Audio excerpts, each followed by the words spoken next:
All right. So, at the request of my good friend Brent, who provided me with all the coffee for this experiment, if you will, I'm going to do just a follow up and talk about some of the pros and cons of doing this sort of thing.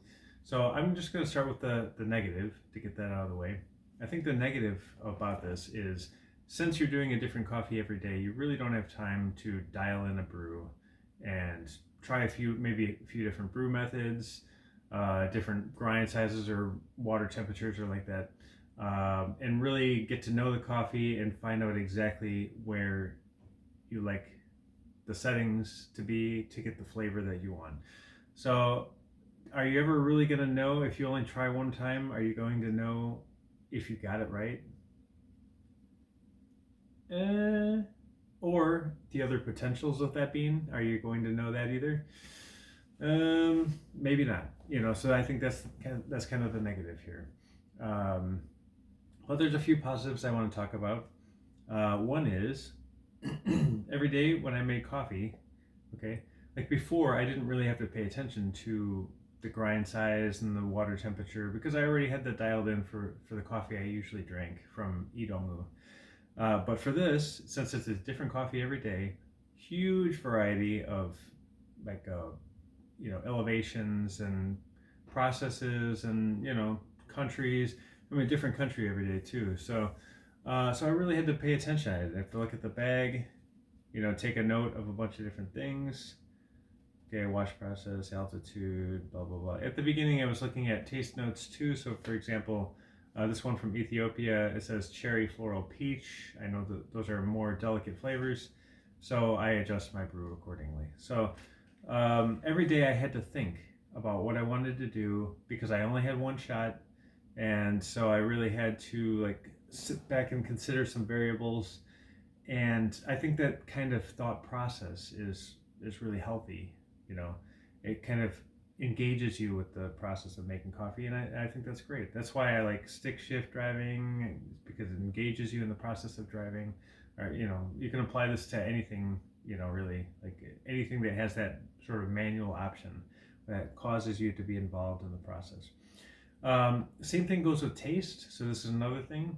Um, it's so easy just to after a while, the coffee, you drink it, you enjoy it, right?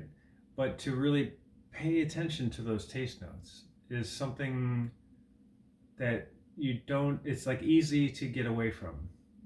So with these, and especially toward the second half, I got the idea to start, kind of not looking at the taste notes ahead of time and really paying attention to the flavors.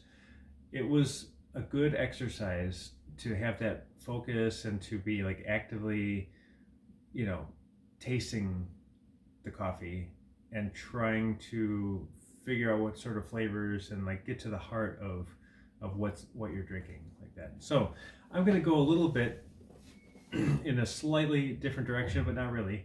um, okay, so I think I've talked to people who say, "Oh, I have a hard time turning my mind off. Like, I'm like, I can't sleep at night, or I got thoughts that just run through my head all day." So there's an idea that uh, the brain and the mind are two different things. So the mind is kind of like the story that's been created, right? So it's like all the information you have bundled up into the story, right? And it can just generate nonstop thoughts. The brain, on the other hand, deals with the senses only, nothing else. So a car horn honks, you only hear the car horn, right? It's just no judgment about it. The mind might say, "Oh, there's a problem outside," or "Oh, this person's a jerk," or whatever. So if you can really focus on senses, it clears away the mind.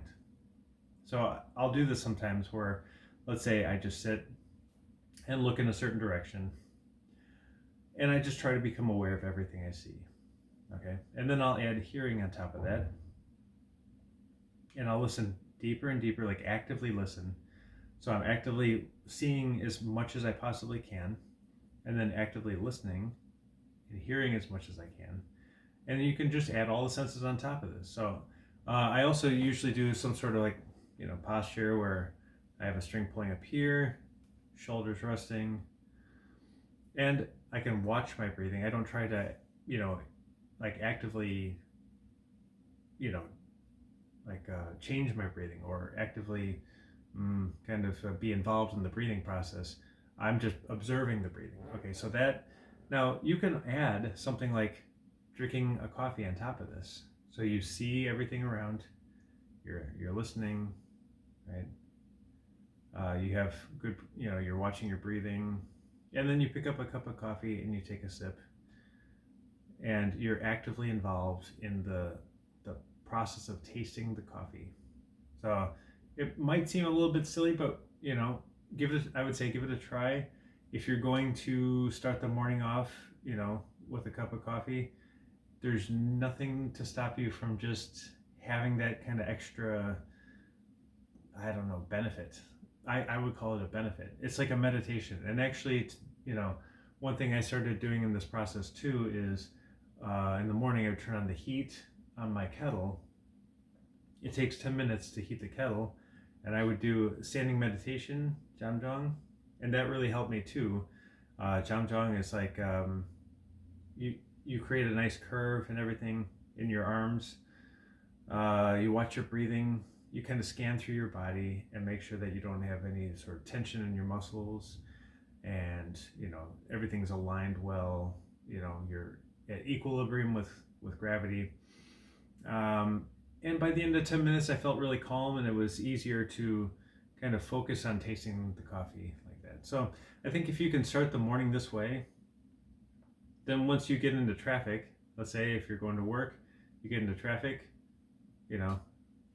it'll be very calm and easy. By the time you get to work, it doesn't matter what happened on the road, you're going to be fine. You're going to be just chill and good to go. And then hopefully that'll kind of stay throughout the day, where you can just maintain that sort of nice looseness and kind of easygoing and like that.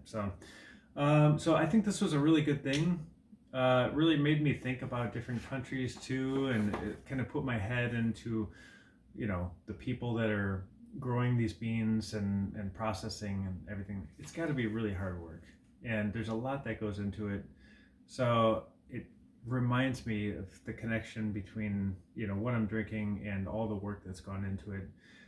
I think that's always a good thing, to have that sort of kind of awareness of the things that you have and where they come from, and to appreciate like where we are, actually to appreciate where we are in history right now, because it wasn't always this easy. It wasn't always this easy. So yeah, so I will kind of stop it there, but really, really enjoyable, and I'll definitely take these lessons into the future with the coffee, even coffee that I'm familiar with. I would say one more thing.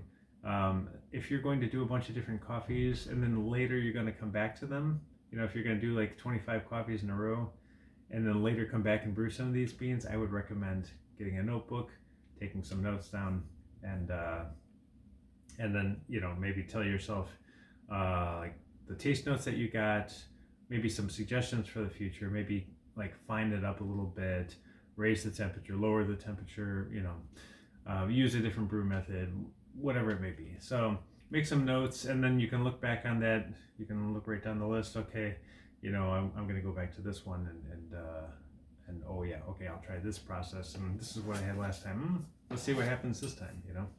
So I think that would help as well. So again, hey Brent, thank you very much. It was amazing. So hope you guys enjoyed, and I'll catch you next time.